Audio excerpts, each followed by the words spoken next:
Good morning, church. It's good to be with you online once again. I had heard a lot of good feedback from Sunday's service, and I was very encouraged by that. Certainly is not the same being in front of a camera and not being able to see all of you, not being in our building. And while it's true that the church is not a building, it is also true that the church, which consists of the people, were expected to gather together in a building. So this is in many ways going to be not the same as the real thing. And if you find yourself missing being there in person with other people, that's good. You should miss that. I miss that. I want you to miss that. And I want you to look forward to that future time where we're going to get together again soon and be together. But until then, this is going to be kind of a substitute. This is going to be a little bit of something that will help us get through this period of time while we go through this pandemic that we're facing here in this country. And just want to encourage you again just to stay safe. Obviously, when and if you go out, to maintain safe distance.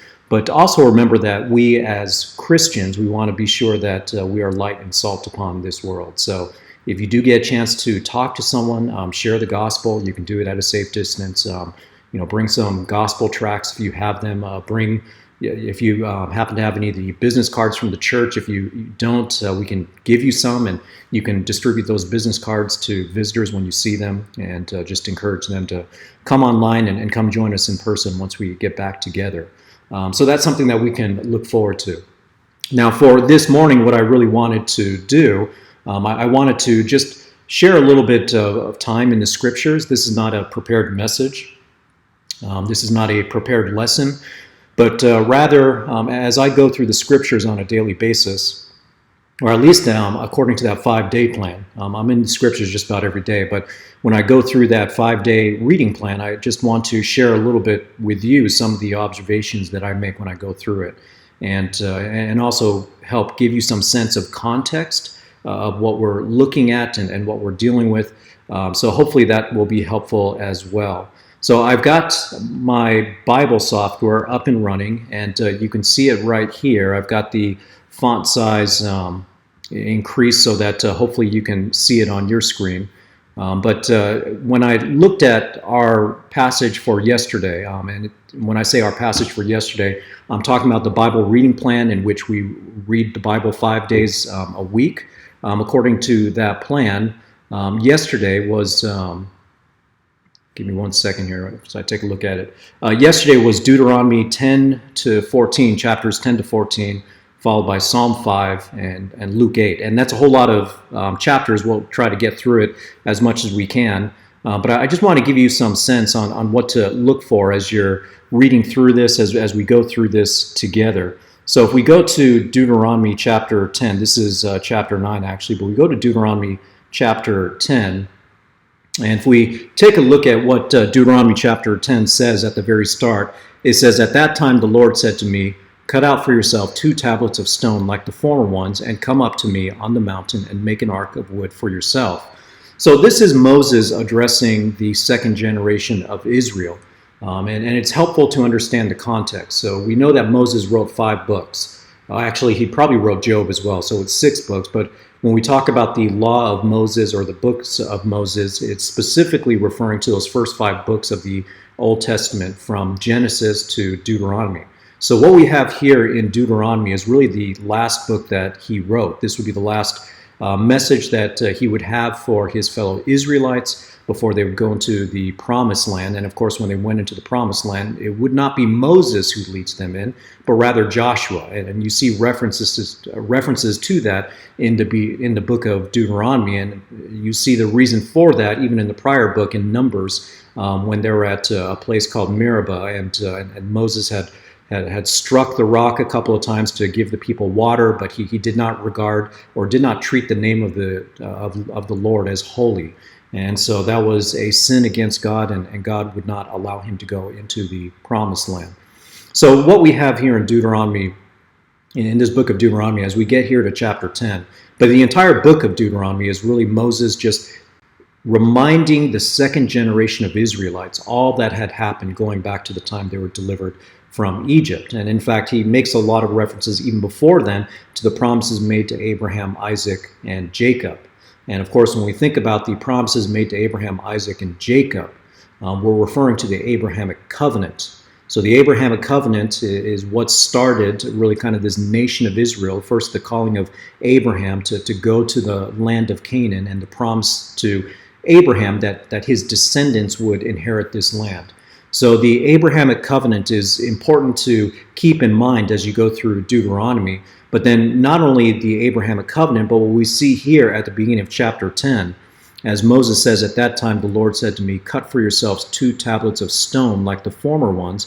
He's obviously referring to the tablets of stone that in which the 10 Commandments would be written.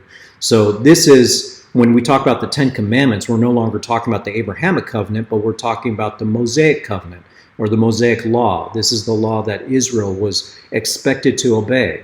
And this is the law that they disobeyed, which led to the death of that first generation. That first generation died in the wilderness because they would not trust God. They did not put their faith into God. And not only that, they had even created a molten calf and worshipped him as if he were God himself. So they were guilty of breaking the first 2 commandments. They were guilty of not trusting the Lord despite all that they had witnessed. And remember that they had witnessed the 10 plagues. They had witnessed the parting of the Red Sea. They had witnessed that sight on the mountain where Moses received those 10 commandments and the thunder around the mountain and all that was going on there. So they had witnessed quite a bit. And yet that generation still rebelled, still refused to believe, or still gave in to their fear, which is a good reminder to us today that we don't want to be a people of fear. We don't want to give in to fear, but rather we want to keep our eyes upon God. And we're thankful that we're no longer held to the Mosaic law as the Israelites were. But as the Israelites are being addressed here by Moses, Moses is reminding them of the tablets that he wrote. And in verse 2 he says, "I will write on the tablets," this is the word of God to Moses, "I will write on the tablets the words that were on the former tablets which you shattered." So this is Moses going up a second time. Because remember, the first time when he went up with the tablets to have the commandments written on them, that's when the nation of Israel created the golden calf. And then Moses came down the mountain after interceding for them because God initially was going to destroy them right on the spot. Moses prayed for them. God relented. And then Moses came down the mountain and he threw those tablets on the ground and shattered them. So here what he's describing is his second entry up onto the mountain where the commandments would be rewritten. And so verse 3 we read, "So I have made an ark of acacia wood and cut 2 tablets of stone like the former ones and went up on the mountain with the 2 tablets in my hand. He wrote on the tablets like the former, writing the 10 commandments which the Lord had spoken to you on the mountain from the midst of the fire on the day of the assembly, and the Lord gave them to me. Then I turned and came down from the mountain and put the tablets in the ark which I have made, and there they are, as the Lord commanded me. Now the sons of Israel set out from Beeroth, Bnei Jaakan, to Mosera. There Aaron died, and there he was buried, and Eleazar his son ministered as priest in his place." So Moses is reminding them of everything that has happened. He wants them to be reminded so that when they go into the land, they won't make the mistake that their forefathers have made in not believing the Lord, in not obeying.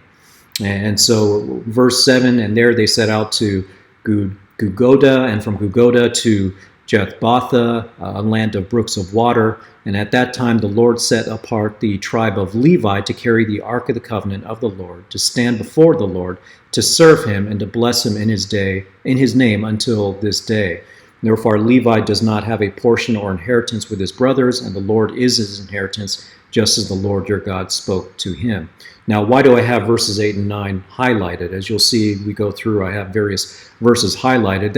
That highlight is to show that Levi was set apart. They didn't receive land like the rest of the tribes. And in fact, if you were to read back through the Exodus count, you would remember the 10th plague was the taking of the firstborn. And because the Israelites were told to put the blood of the lamb on their doorposts, the destroyer would pass over their home, and that's where we get the feast, the festival that we call the Passover.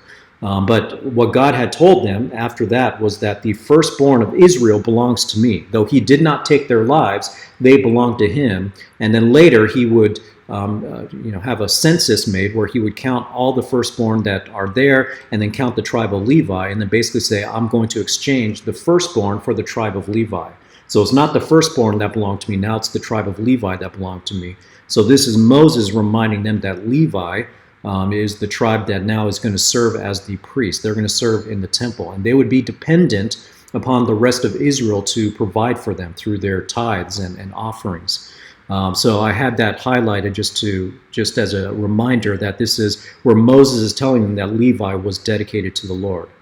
Verse 10, I moreover stayed on the mountain 40 days and 40 nights like the first time. And the Lord listened to me that time also. The Lord was not willing to destroy you. Then the Lord said to me, arise, proceed on your journey ahead of the people, that they may go in and possess the land, which I swore to their fathers to give them. So though the Lord had promised not to kill that first generation, and you can read about this in Exodus chapters from 32 to 34 is the golden calf incident, and beyond that, we see that the Lord, though he promised, he relented from his decision to destroy the nation of Israel. He had also told Moses, you guys go ahead without me.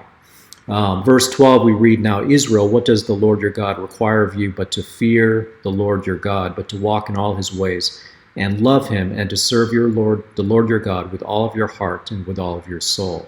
Now that verse should be very familiar to you. That is the greatest commandment. When Jesus was asked what was the greatest commandment, that comes from Deuteronomy.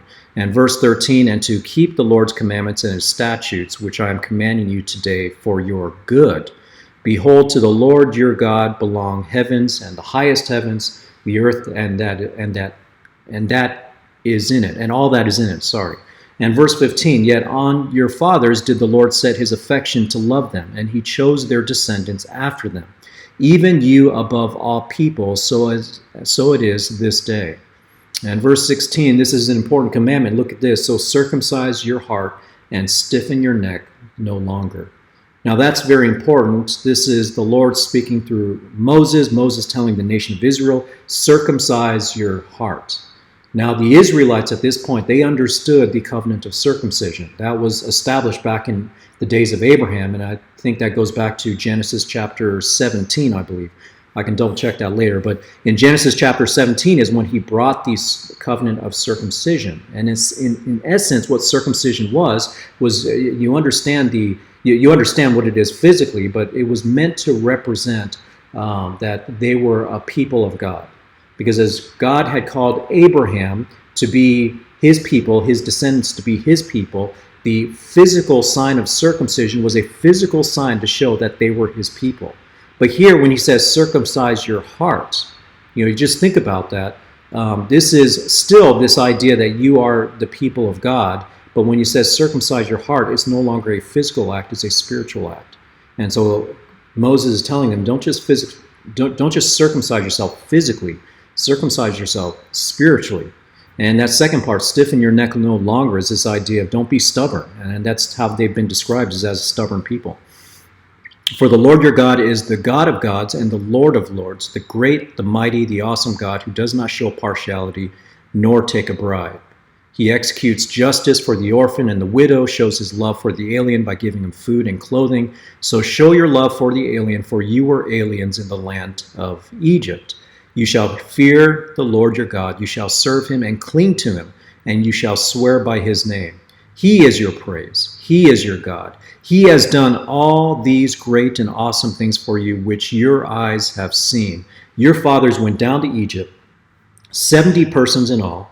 And that's a reference to when Joseph first came to Egypt, and then his brothers followed him along with his father and the brothers and their families. They were 70 people when they first went into Egypt, and then they turned into millions. And now the Lord your God has made you as numerous as the stars of heaven. And right there, what we see here, that this idea that Israel had multiplied, Moses is pointing out that the Abrahamic covenant has been fulfilled in terms of the growth of you as a people.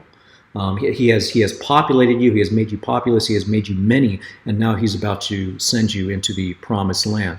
But even verse 21, when he says that God has done these great and awesome things which your eyes have seen.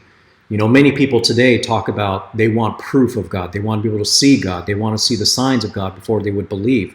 And what we have here in the Old Testament is that these initial two generations of Israelites, they saw these things happen with their own eyes, and yet they still would eventually turn away. So this idea that people need to see God, they need to see proofs, it's not true. It's because of the hardness of heart. It's because of our depravity that we don't believe. And even in the New Testament, you saw that in the way people responded to Jesus Christ, though he was clearly God in human flesh. And then we go to chapter 11, verse 1, and this is really stressing obedience. And this is going to be a common theme throughout Deuteronomy, because what Moses wants them to know above all is to obey the Lord, obey the Lord, obey the Lord, trust him, have faith in him, do not turn away from him, do not worship other gods, please obey the Lord. Moses knows he's going to die. He's not going to be able to cross the Jordan, and so this is like his last will and testament to the nation of Israel.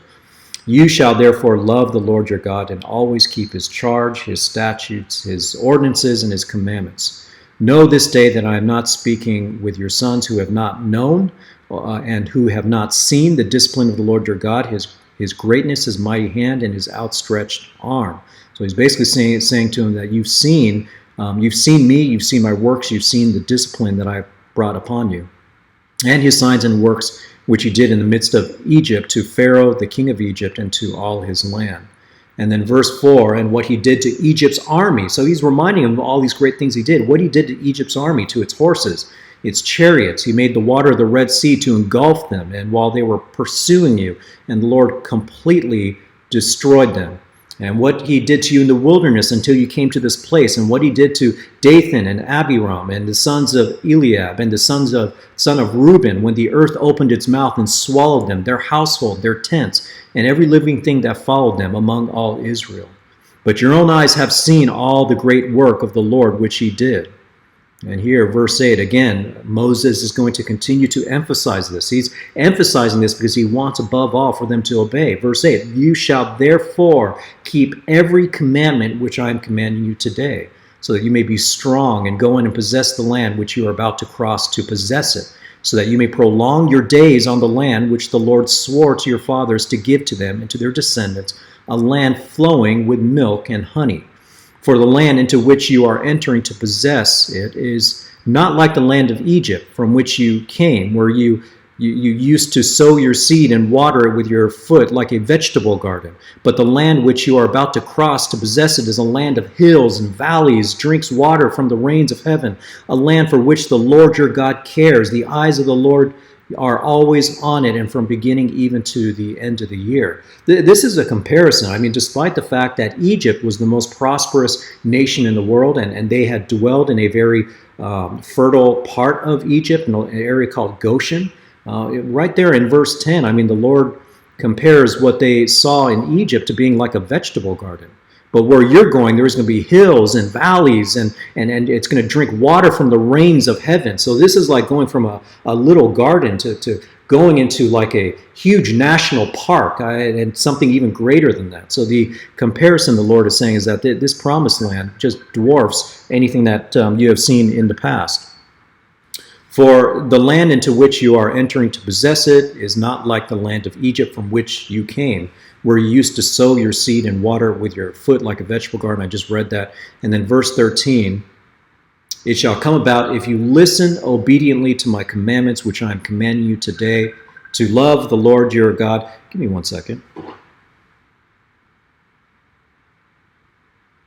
To love the Lord your God with all your heart and with all your soul, that he will give rain for your land in its season, the early and late rain, that you may gather in your grain and your new wine and your oil. He will give grass in your fields for your cattle, and you will eat and be satisfied. Beware that your hearts are not deceived. So verse 16, I have this in a different color because this is a warning from the Lord. This is a warning against disobedience. Beware that your hearts are not deceived, that you do not turn away and serve other gods and worship them. or the anger of the Lord will be kindled against you, and he will shut up the heavens so that there be no rain, and the ground will not yield its fruit, and you will perish quickly from the good land which the Lord is giving you. And we see in that warning right there when he says, do not be deceived, do not turn away from other gods. Not only is Moses calling for Israel to obey this law, to obey all that the Lord has told him, but what he's really going to focus on over and over again is not to turn to false gods, because that's where it always starts. Don't turn to false gods. You turn to false gods and then everything else falls apart. You keep your eyes on the true God and you're going to be fine. And so you're going to see this warning come up again and again. And remember, when they first received the Ten Commandments, that was the first thing they did after they said, we'll do all that the Lord has said. And then Moses went back up to the mountain, and after 40 days they created a golden calf. And so they were basically worshiping an idol. Verse 18, you shall therefore impress these words of mine on your heart and on your soul. You shall bind them as a sign on your hand. They shall be as frontals on your forehead. Now, today, if you were to watch some Orthodox Jews, they will often have these things wrapped around their hand, and they'll have something around their head which contains the words of the law. And so they've taken verse 18 to be a very literal commandment for them. But really what this is saying is that when it shall be a sign on your hand and it should be frontals on your forehead, it means it should always be in your mind and it should always reflect in what you do. Your hand is symbolic for your actions. Your mind is symbolic for your thinking. You shall teach them to your sons, talking to them when you sit in your house and when you walk along the road, when you lie down and when you rise up. This is so important for our children as well. You know, while we are not held to the Mosaic law, we're not a part of Israel here. The idea is that the Israelites were to teach their future generations. And for us as believers, we need to be able to do the same thing as well. As we have children, we want to make sure that our children are being taught. And the first responsibility actually comes from those of you who are parents. Verse 20, you shall write them on the doorposts of your house and on your gates. Actually, verse 19, I skipped that. You shall teach them to your sons, talking to them when you sit in your house and when you walk along the road, when you lie down and when you rise up. I mean, it just shows that the responsibility of raising up your children and helping to teach them should be an ongoing, nonstop kind of activity. And verse 21, so that your days and the days of your sons may be multiplied on the land which the Lord swore to your fathers to give them, as long as the heavens remain above the earth. For if you are careful to keep all this commandment, which I am commanding you to do, to love the Lord your God, to walk in his ways and hold fast to him, then the Lord will drive out these nations from before you. You will dispossess nations greater and mightier than you. Every place on which the sole of your foot treads shall be yours. Your border will be from the wilderness to Lebanon, from the river to the river Euphrates as far as the western sea. No man will be able to stand before you. The Lord your God will lay the dread of you and the fear of you on the land in which you set foot, as he has spoken to you. So what the Lord is doing here is promising protection.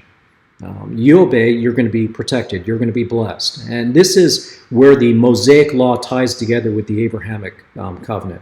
We have the Mosaic covenant, which is basically the law. We have the Abrahamic covenant, that the descendants of Israel would not only inherit this land, but that they'd be fruitful, they would be blessed, they would be they would have all these good things. And what we find in the Mosaic law is that the blessings of the Abrahamic covenant are really tied to their obedience to the Mosaic covenant. Verse 26, see, I am setting you before you today a blessing and a curse. The blessing, if you listen to the commandments of the Lord your God, which I am commanding you today, and the curse, if you do not listen to the commandments of the Lord your God, but turn aside from the way which I am commanding you today by following other gods which you have not known.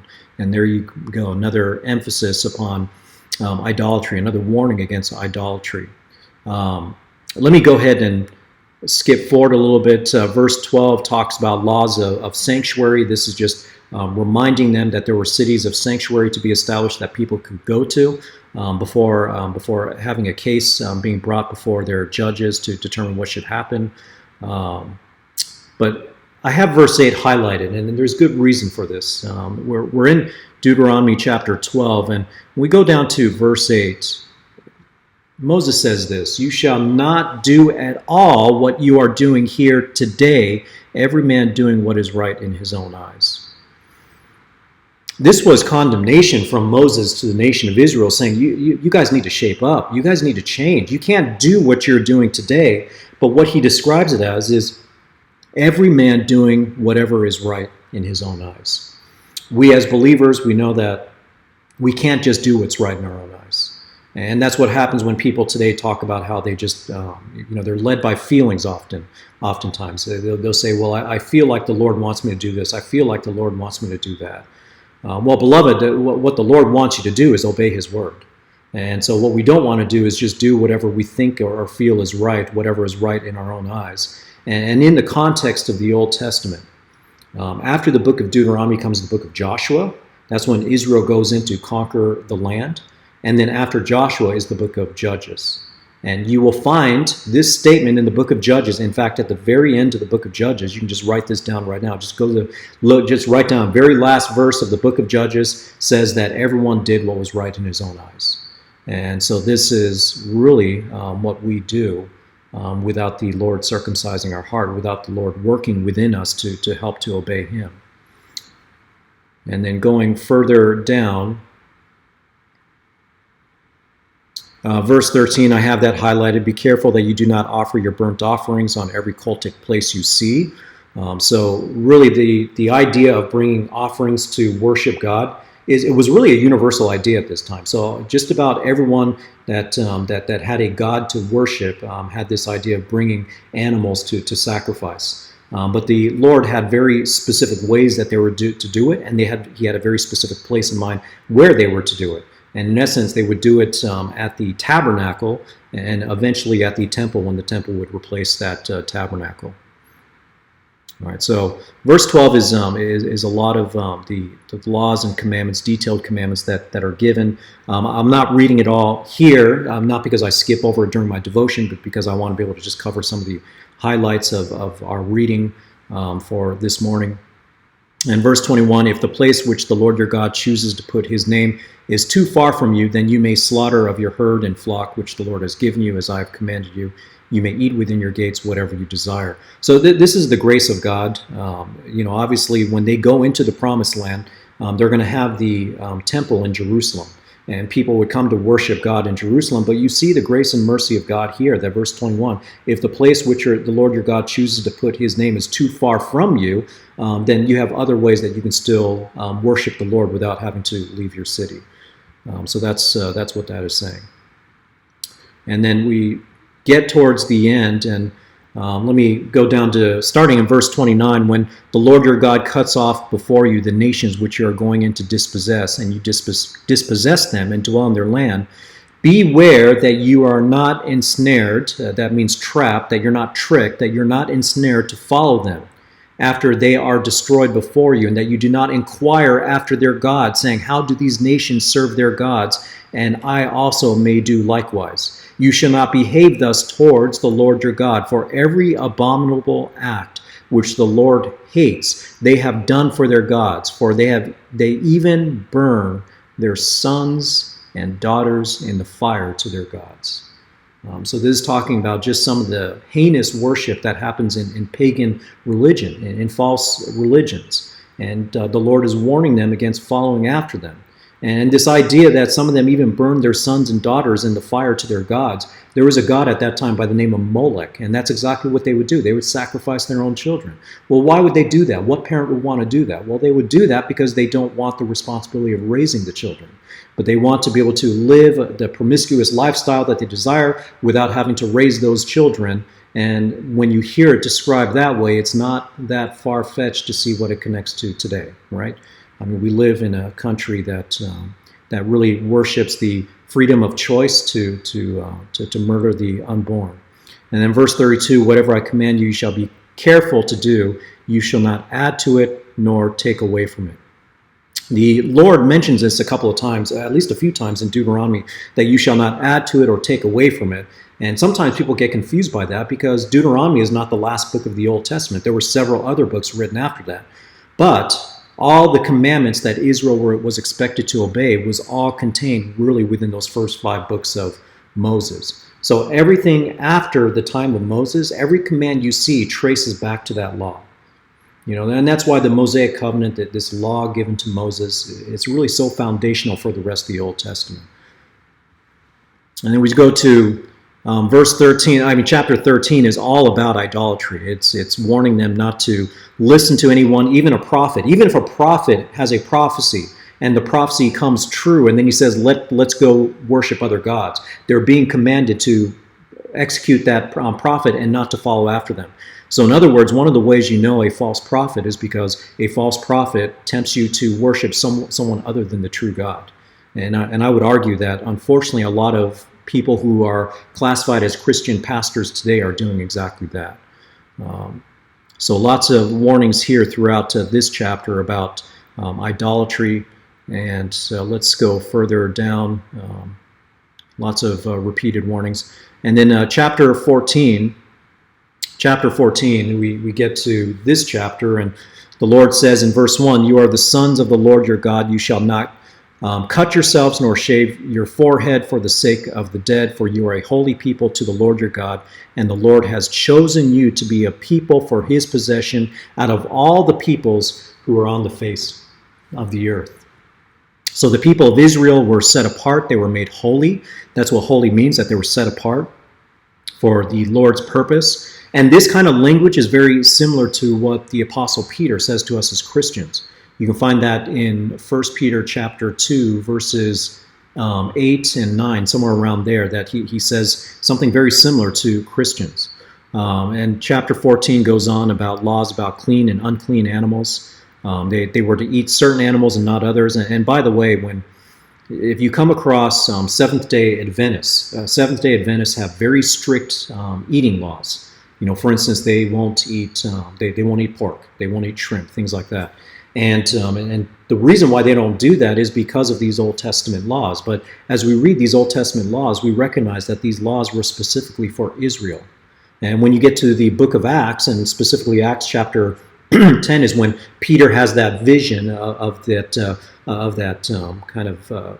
that cloth, or that that cloth descending from heaven, and then the message from God telling him that there is no more unclean animals, that they can basically eat whatever they wanted to eat.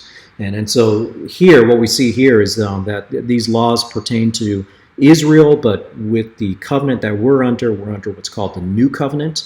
That no longer applies to us. So when certain denominations like the Seventh-day Adventists still go back and try to obey these laws, what's happening is that they're confusing the Old Testament with the New Testament.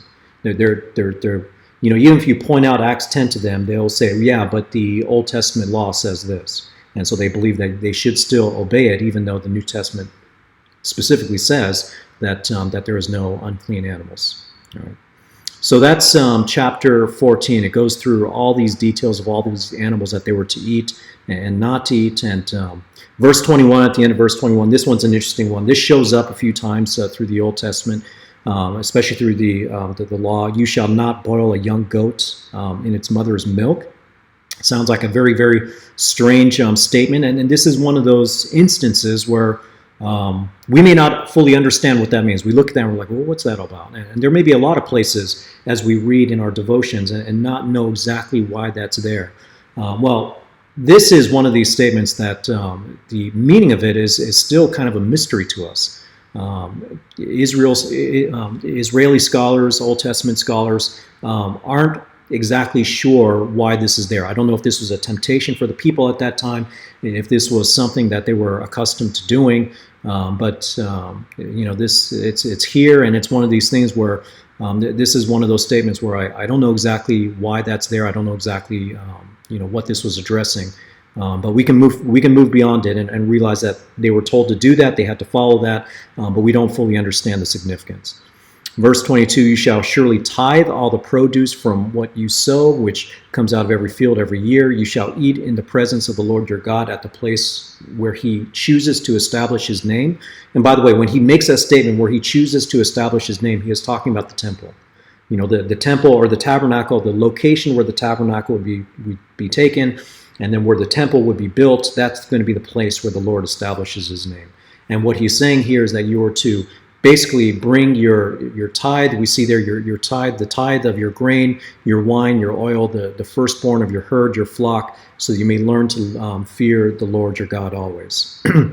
And verse 24, if the distance is so great that you're not able to bring the tithe, this is once again the Lord saying if you're far away, there are still things that you can do that won't be such a burden to you. And then verse 27, you shall not neglect the Levite who is in your town, for he has no portion or inheritance among you. And that's basically just saying that he has no land.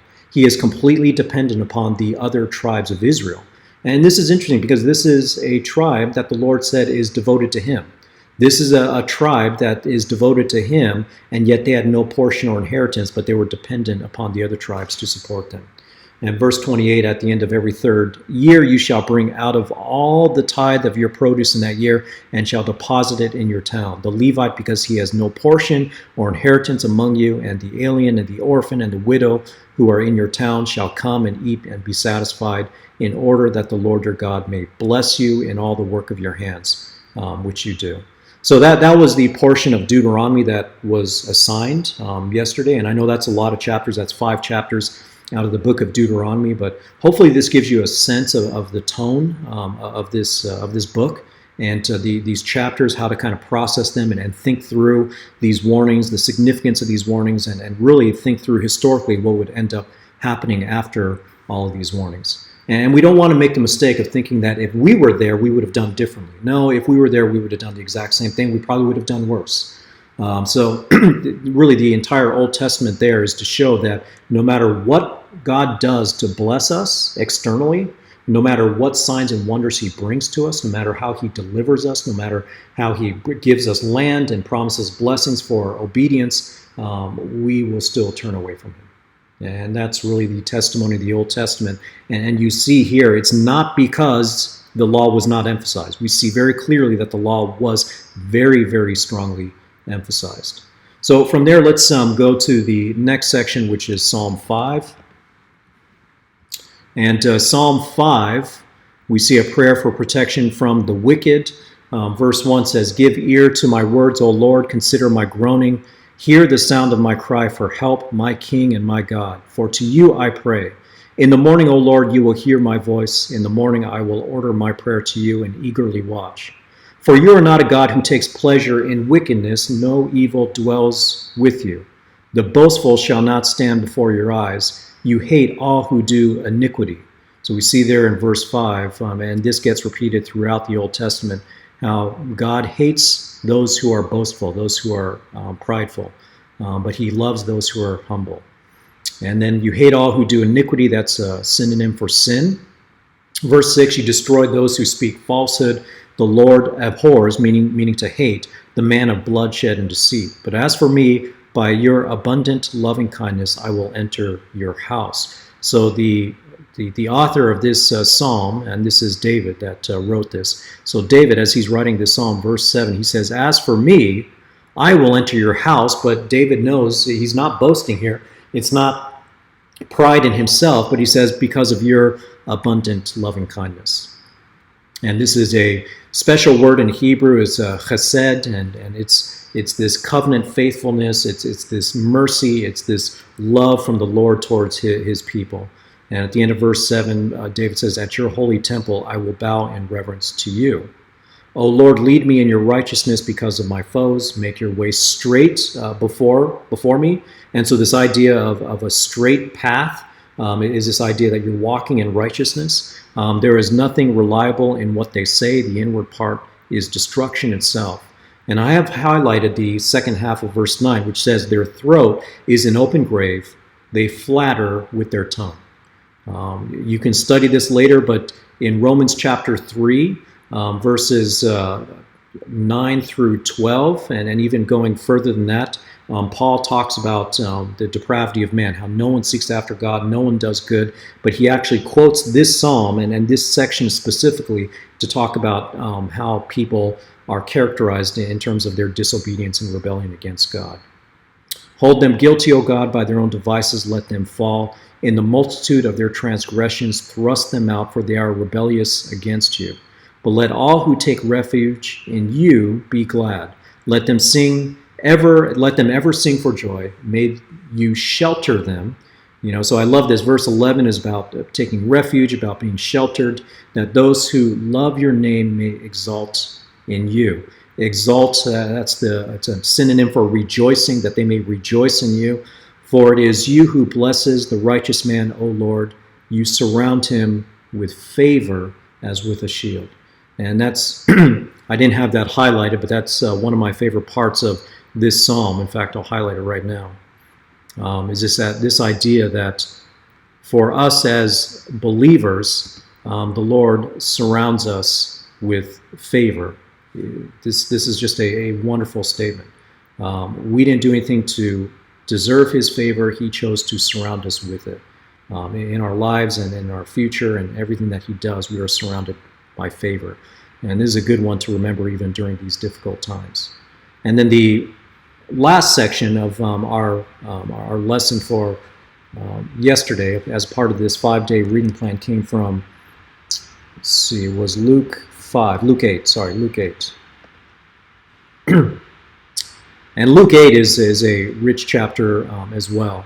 In fact, what I'll do, we've already gone nearly 45 minutes. I'll go ahead and stop it here, and tomorrow I'll touch up on Luke 8. We'll talk about this chapter because there are some really big concepts I want to be able to talk about here and just share with you. I'm not going to go into a sermon or preach a message, but it's worth looking at and really thinking through. But if you haven't read this chapter, I would encourage you to read that chapter, and in particular, pay attention to this parable of the sower. This parable of the sower helps us understand that not everyone who claims to be followers of Christ are truly followers of Christ. Sometimes we come across people that will say that, but they're not. But they're living completely apart from God. They're doing their own thing. They've left the church, whatever it may be. The parable of the sower really goes to help explain what's happening there. And this is just a universal truth that's helpful for us to understand as we share the gospel, as we evangelize, but also to remember to help protect us against discouragement when we see people who we thought were believers walk away, when we see people who we had hoped had put their faith in the Lord suddenly show that they really don't trust the Lord.